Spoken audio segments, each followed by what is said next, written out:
So welcome to Behavior Mastery. My name is Ron Schwally, and this is an experience. I'm going to apologize right off the bat. There will be no PowerPoint presentation today. What? That means I'm not going to talk at you. I'm going to talk with you. Is that okay? All right, awesome sauce. So I want to get people warmed up a little bit. Let's do some spinal stretching because the body and mind connection is real and it's important. Everybody take two hands, put them together like this. Your own hands, miss. Thank you. Okay, cool. And all you're going to do is you're going to look up in the air and lift your elbows up and breathe in. I know it's three things, okay? I know already I'm exhausted, right? And now breathe out and blow air out and tuck your chin in, all right? Let's do 5 of these. Ready, set, go. Breathe in and up. Down. In. Out. 2 more. Last one. Okay, cool. Awesome. How many of you have a voice in your head?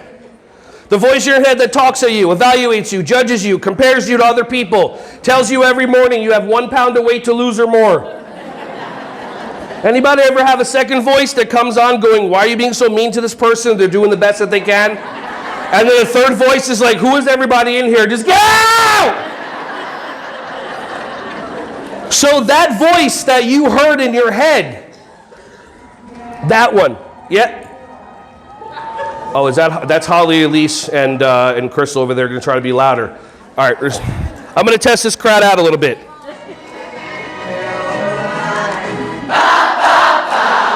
Nice. Oh, somebody tooted.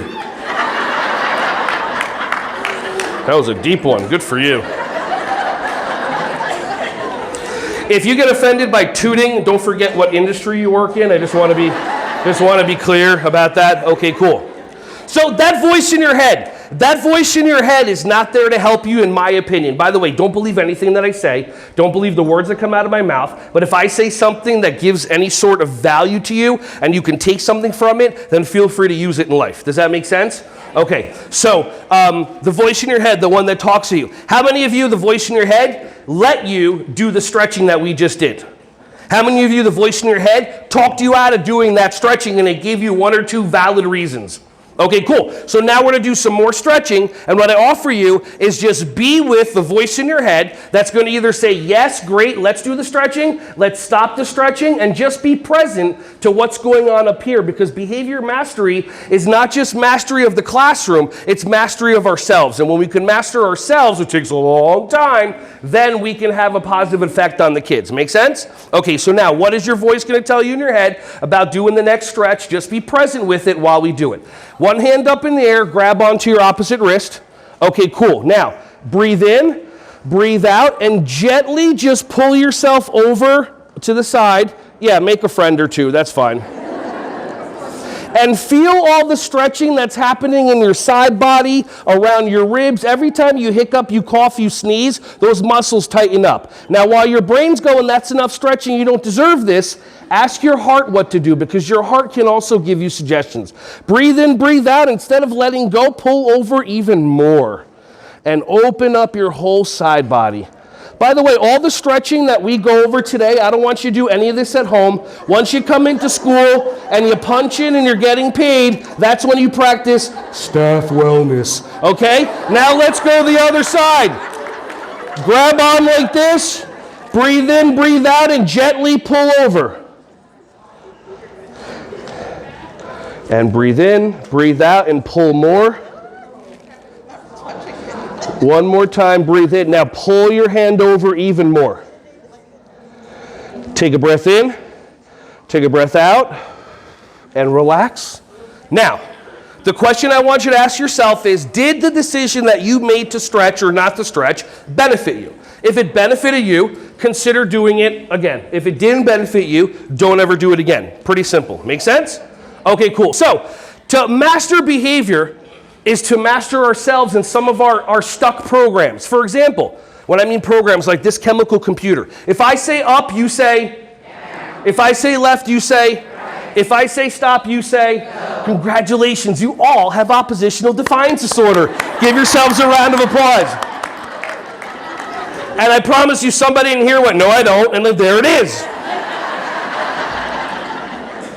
You go into a store, the person that their job is to help you find something comes up to you and says, "Hi, can I help you find something?" And your immediate response is, no, thank you, whatever it is. Right, and now you're just like looking at the super Walmart. You have to call out, your school's gonna be out of ratio because you're just not gonna be able to get back because you have no idea. Why is it? Why is it that we don't allow other people to contribute to us as much? How many of you love to help other people? Raise your hand. Keep your hand up if you love to ask for help as much. Look at all those hands just disappear like that. Good for you. Why is it when I said up, everybody said down? Nobody said stairs. Nobody said, what's that? You said what? You said yours? Good for you.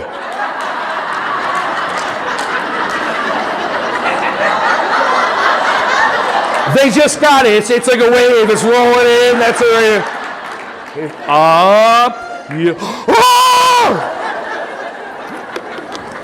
That's all right. Some of these are like joke grenades. It's like that. And like later on, it's like, oh no, just make sure while you're driving, you don't think of the joke. Like I'll give you an example of a joke grenade. Bear walks into a bar. Bear walked into a bar. Bartender says, "What can I get you?" Bear goes, "I'd like an ice cold beer." And then the bartender goes, "Yeah, no problem, buddy, but why the big pause?" Wait for it. There it is. There it is. It's like, skeleton walks into a bar, says, "Can I get a beer and a mop?"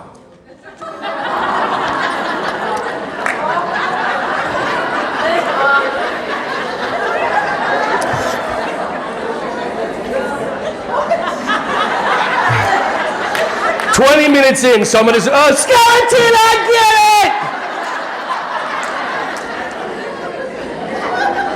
it!" Real quick check-in. Would you rather me be educating you or entertaining you?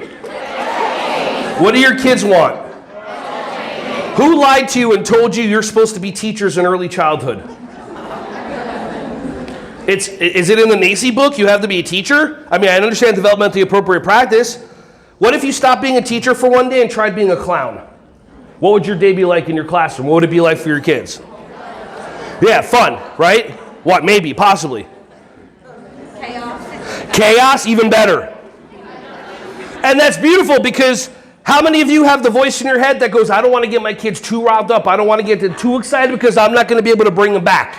Yeah, so the voice in your head sabotages you from allowing you to be fully self-expressed and let the kids to totally be who they're supposed to be.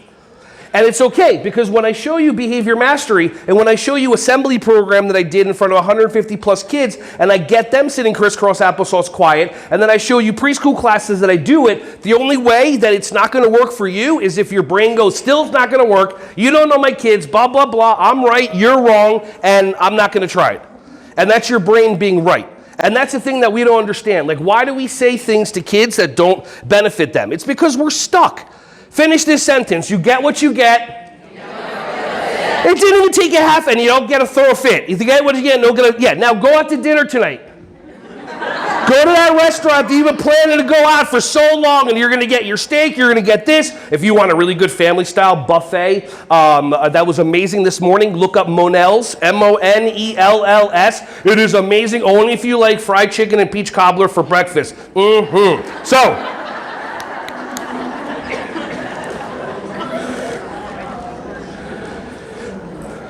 So, you get what you get and you don't get upset. You go out to dinner, to your favorite restaurant or wherever you go, and then all of a sudden you order all your food, you're excited about the food, it's 30 minutes goes by, everybody at your table gets all the food, and in front of you the waiter puts a tofu salad.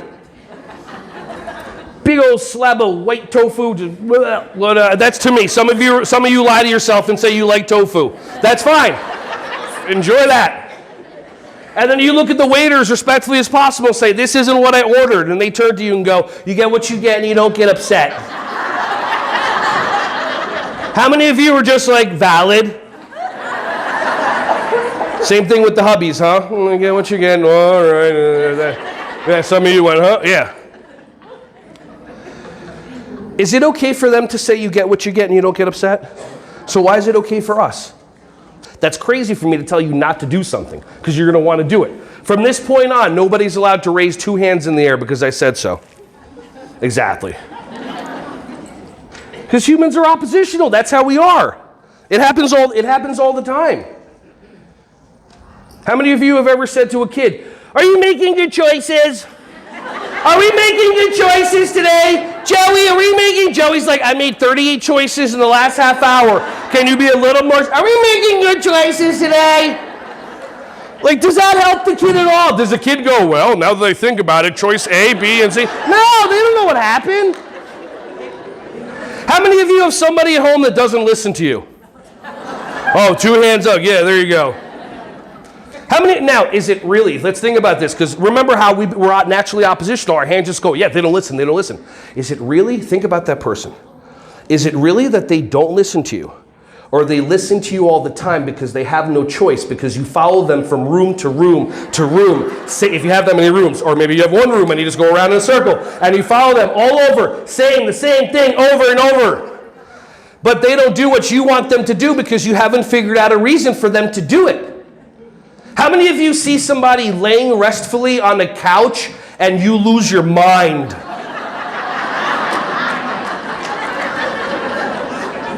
And your brain looks at them and your brain says, they're what? Lazy. Yeah. See, how many of you have been trained when your brain says something, you're supposed to go, oh yeah, that's what I believe too. And then you just buy into it. This brain just talks at us. It's not there to help us. So curious. This brain just talks at us. How many of you have ever had a child, and the child is, when you're having a conversation with them, you are telling the child, look at me when I'm talking to you, and the child immediately does this. I've seen kids do this one, if you can't see. And literally they're like, and then the teacher is getting more frustrated, the teacher's getting more upset. So, by the way, real quick, let me see what your brain's response is. When a child's not making eye contact with you, they're being what? Disrespectful. They're being what else? They're being what? Defiant, rude. Yeah, all these words that your brain says because it just wants to be right. Now, what's really happening is the child's not looking at you in the eyes because the child's not looking at you in the eyes. Anything else that you make up about it is a story, you being right about it. And that's called being in win-lose. That's called choosing to be right over choosing to have a loving relationship with another human being. What if you actually ask the child, what do your mommy or daddy or people at home ask you, or what do they tell you about making eye contact? And then you might have the child go, well, my mommy and daddy say if I make eye contact with an adult, that's being rude and that's being disrespectful. And then you go, oh, that makes sense because you chose win-win. And we don't realize that we don't do that.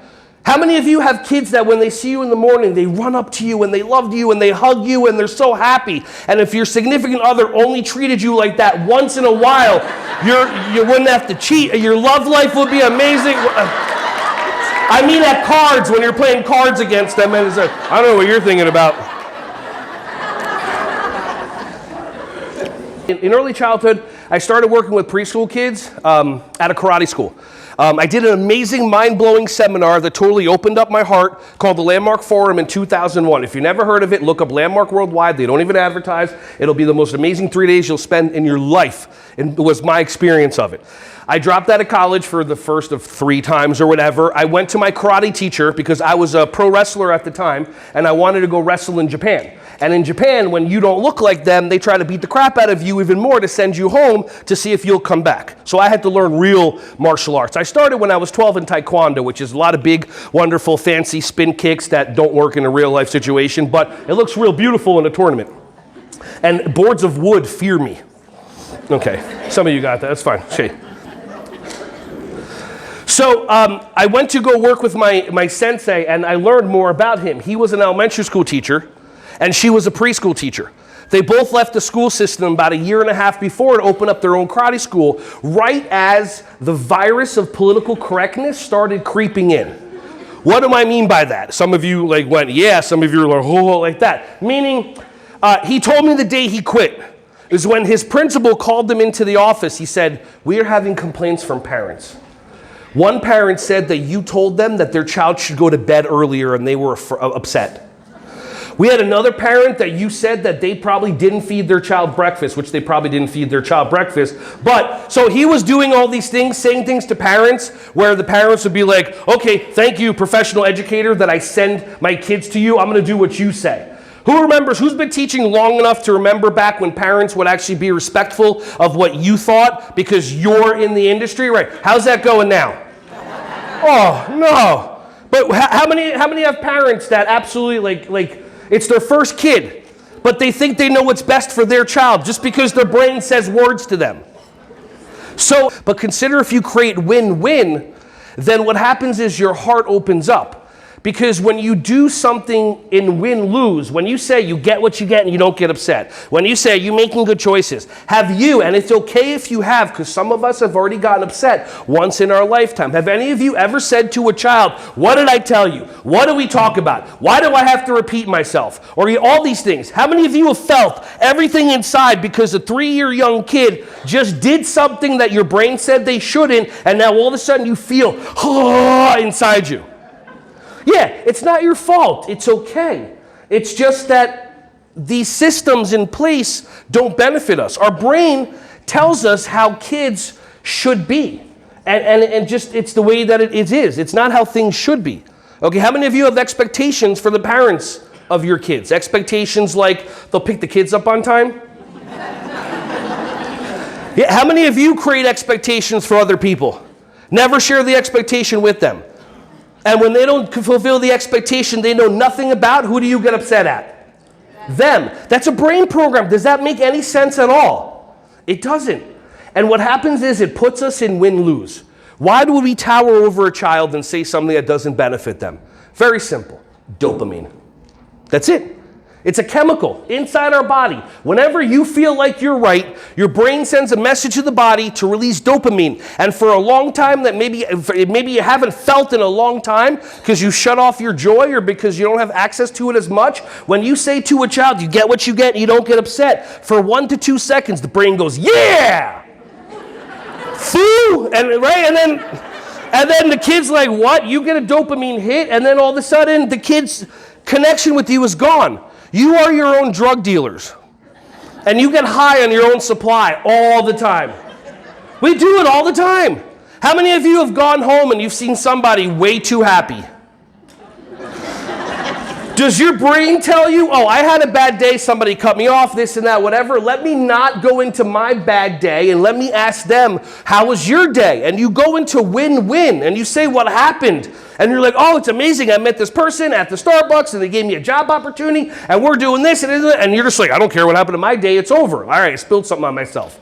Do we do that? Or do we immediately bring up that one thing that we said we'd never talk about from 2-3 years ago, and then we bring it up knowing it's going to crush the relationship, but it doesn't matter because your brain just wants that fix. And that's how it works. So if you want to have access to more love and joy, like when you were watching the video of that little kid laughing, that's love. That's when your heart opens up. That's when you can connect. It's up to you to consider choosing where you play and win-lose so you can step out of it. How many of you have ever said this to your kid? One of the most amazing win-loses I've ever seen. No, thank you. Anybody say that to a kid? No, thank you. What does that do? No, thank you what? Like, how does that help? Imagine getting pulled over. Cop comes up to you, knocks on your door, like that. License and registration? No, thank you. Walks away, does the thing, all of a sudden comes back 5 minutes later. Here's your license, registration, here's your 2 tickets. No, thank you. And then you're off. Did you learn anything from that experience? Did you learn what not to do? No. But the cop got to be right. And he got a hit of dopamine. And he felt good for 1 to 2 seconds. He doesn't care about win-win with you. The kids want win-win. The kids want win-win, so let's take an adventure into possibly choosing win-win. So first, all right, let's try some stuff. Let's try some singing out. Ready?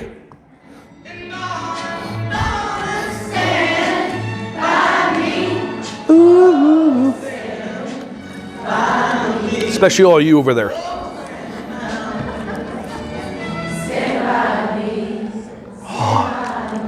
Oh. But do you feel that? How many of you believe you have bad singing voices? How many of you believe you have bad singing voices, have gone to a concert, all of a sudden been brave enough to start singing, and all the bad singing voices turn into one big, beautiful, bad singing voice? Well, that's just what happened right now. It was beautiful. I'm kidding. I think I got like a choir in here. That was so gentle and wonderful. Let's do something else gentle.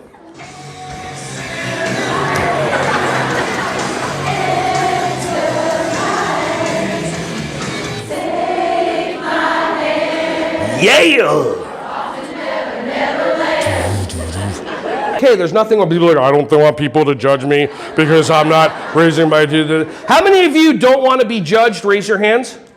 See, the real people that don't want to be judged aren't even raising their hands because they don't want to be judged by the people that are judging them by using the judgment of the judging to be a judge. I am the law. So, here's the interesting part. So that's our brain sabotaging us. But how many of you have not taken an action in your life that you wanted to because of some people in your life and your family judging you? You haven't dated a person that you wanted to. You haven't pursued a career. You haven't flown on a jet. You haven't taken on a new career. You haven't started knitting on YouTube. So in 5 years, you'll have 100,000 followers and checks from YouTube come. You haven't done that because somebody's judging you. Yeah, guess what? Everybody's judging you all the time, every day. Those people are right now talking about you right now. And do you think they're happy or do you think they're a little upset? Upset. So my offer to you is if you think you're being judged by people, just acknowledge you are being judged and take that action anyway. How many people in here haven't taken an action in their life because the person that's judging them, they're not even on the planet anymore? But they're still, they're looking down, and your brain starts making up stories. Oh, they're looking down at me. If that person saw you pursue this career, then they'd be rolling over in their graves. And I'm going to tell you one thing. They can't. It's so tight in there. I almost fell off the stage. I thought there was it's really, unless you can't.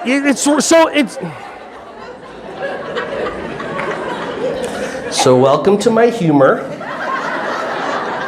Some people over there are like, I hope people are offended so we can grab their chairs. So it's okay. So I can't do anything politically correct, just giving you a heads up, okay? For me to do something politically correct means I need to psychically read every single one of your minds and know every single thing that's happened in your life so that I don't say something that offends you. Is that anywhere near possible? No, but how many people have people in their lives that have that expectation? How many of you know people that get offended when somebody makes fun of a certain this and that and they're not even that thing, but they get offended for somebody else? Yeah, it's a dopamine hit. That's what it is. You get to be right and you get to make somebody wrong. And just notice your brain. By the way, how many of you have your voice in your head just talks at you all the time? All right, I'm going to give you something real quick. Might help you. This helps me a lot. Right now, ask yourself in your brain, ready? I wonder what my next thought will be. No, seriously. Ask yourself right now, I wonder what my next thought will be. Ready, set, go. Try it. What happens? Nothing. How many of you, it just went quiet and it hasn't been quiet for a long time? So what happens is your brain is too busy on autopilot being right. How many of you wake up in the morning and all of a sudden your eyes open and you hear top 5 things to worry about? Let's go. And other people don't have that. They just wake up going, I did it again. I woke up. That's amazing. But how many of you are not grateful? How many of you every day I'm back. That's awesome. I look at her, I look at my love, I go, she's back. I look at our dogs, we're all here. That's awesome. I'm going to go number 3. Number, what, does anybody ever just go number 2? Okay, just checking. Just let that sit for a little. No, don't let that sit for a little. Okay.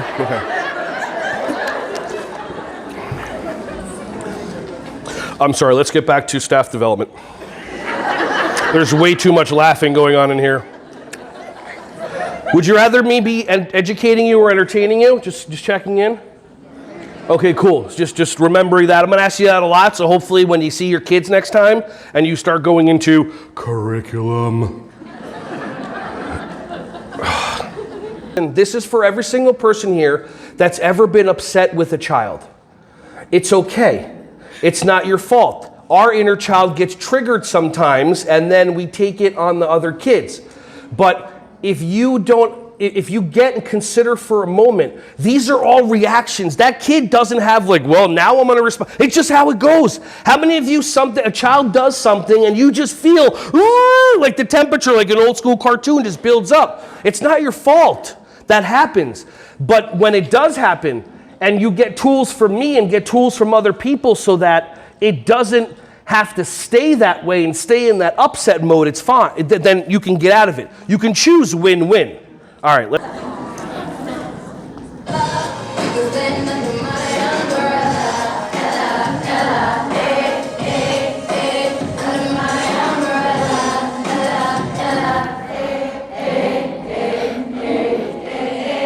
Nice. Hey.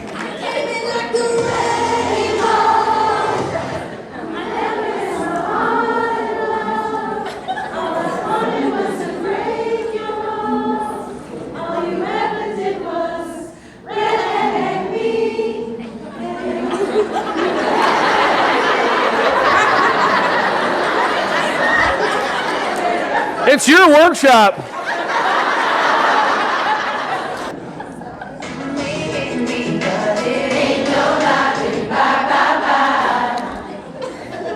Now I'm going to mess with you. Try doing that again, but don't move your hands. Notice how your brain short circuits. We're all stuck in patterns. Try, ready? Here we go. Just as people just sit on your hands.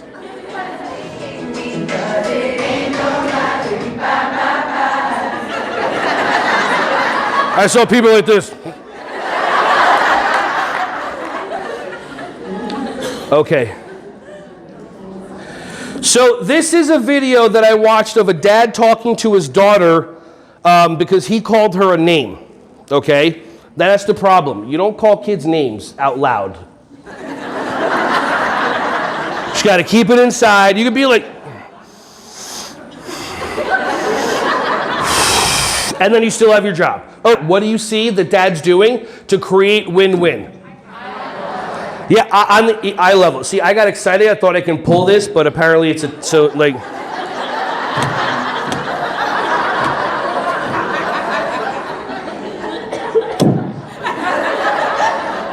get what you get, and you don't get it.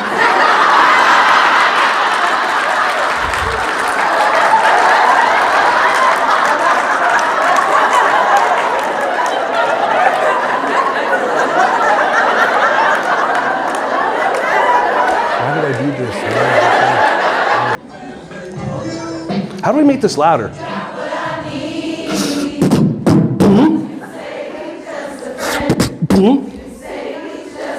Oh, baby, you.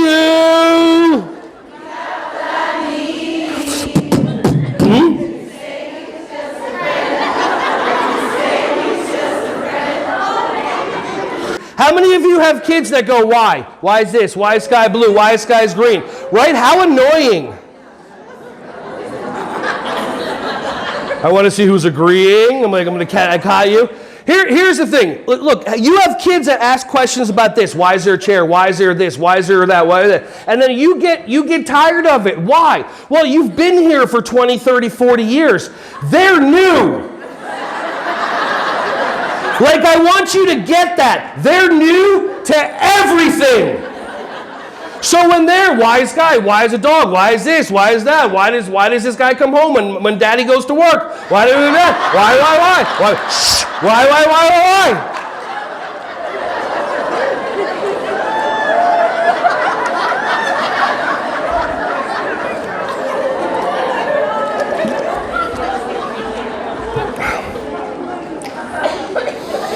Oh, these are so good.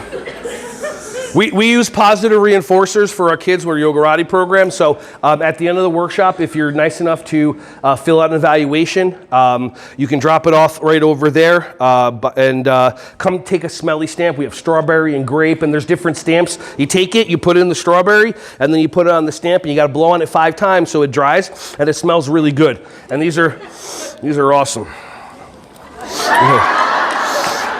Oh, okay. Look what I can do. Okay, so, shoot.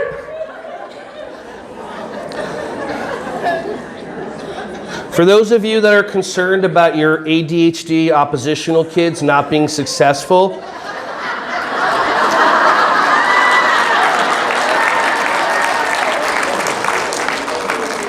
and it's cool, my mom's still waiting for me to get a real job. Oh, and for those parents that want to help their kids follow their dreams, do what my mom did when I told her at 13, 14, 15, and 16, I want to be a pro wrestler, and I started doing gymnastics, and I started taking acting classes and improv classes and martial arts just to be a pro wrestler. Do what my mom did and said, you can't. And then do what my mom did even better, said, I'm not going to push you around in a wheelchair for the rest of your life. So I went to pro wrestling school, and I did it for 12 years. And it stays in the back of my head, all the stuff you can't, you can't, you can't. So just for those of you, how many of you know that all the stuff that you tell your own personal kids not to do, when they turn 17, 18, and they go away to whatever, they're doing everything. And they're trying everything. And everyone. Just keep that in mind. Now I'll let your brain go, no, it's not going to happen. Your heart's going, uh-huh, and then your gut's going, yeah. Like, how many of you have made a decision with your brain? How many of you have made decisions with your heart? I went like this, sorry. How many of you have made decisions with your gut? Yeah, we all have different decision makers in our body. We're just not trained that way. Traditional education, K to 12, is about the brain. Memorize stuff, take tests, all that stuff. So that's why we get to introduce kids to more social emotional, to more heart training, to more gut training, to more instinct training, so they can start connecting with different parts of their body. Like your heart, this guy, Dr. Aaron Armour, I think so, A-R-M-O-U-R, like the wrong way they spell color, C-O-L-O-U. Oh. He discovered in 1993 the heart sends more messages to the brain than the brain does to the heart. So it's more information. How many of you have made a decision with your gut? The microbiome. All that different stuff that just like, I don't know, the stuff that also tells you every day, I need sugar, I want sugar, I need sugar, like that. So these are all different decision makers. So through the workshop, notice when your brain says something to you, ask yourself, I wonder what my next thought will be. And then what happens is the brain shuts off because you go into a state of wonder instead of a state of being right. And then you have a 2 to 3 second window to ask your heart, hey heart, while this guy's off, what should I do about this situation? Hey gut, what should I do about this situation? And for me, what's benefited me is if 2 out of 3 agree on something, I do what the 2 out of 3 say. Does that make sense? Imagine teaching this to your kids, that they can make decisions with their hearts instead of being, reactive. How many of you have emotions? The breakdown of an emotion, it's energy in motion. How many of you have been taught to suppress emotions? Push them down. You feel this way, push it down. You feel, take this pill, smoke this, drink this, push it down, push it down, push it down. Don't worry, there's always something that you can push things down. And our body's not designed that way. Our body's designed to release. Our body's designed to... This is going to be about 10 minutes. Yeah, I'm sorry.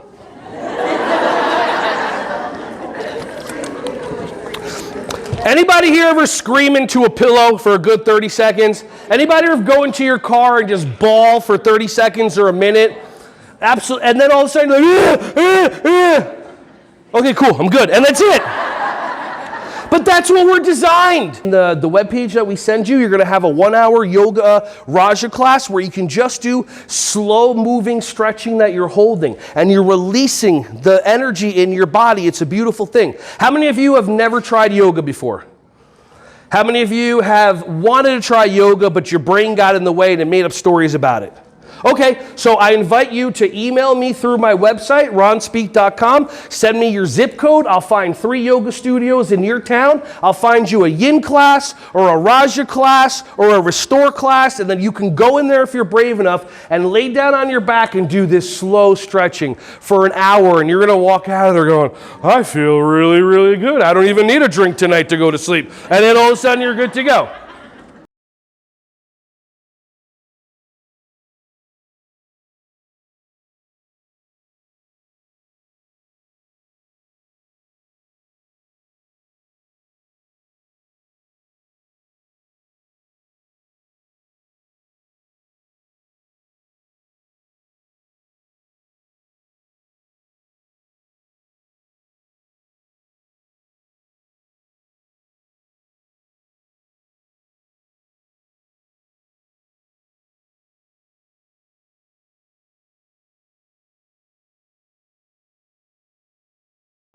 YMCA, and sit back down. Did you know what I wanted you to do? No. So is there any way I can expect you to do it? I could if I wanted to get a dopamine hit and be right and not have any connection with you. Or I can go, oh, I'll actually tell you what I want. Can you say either their first name or their pronoun, the word should, and then the expectation that you have for them? Make sense? Okay, so pronoun or first name, should, and then the expectation, super loud. Ready, set, go.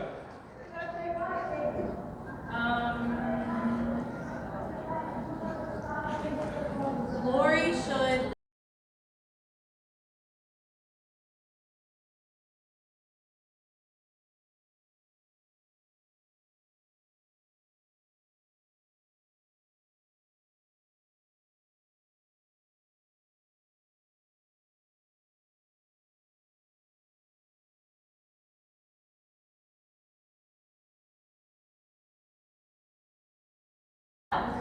Same emotion or different emotion? So you already felt it, and there's a smile. Did you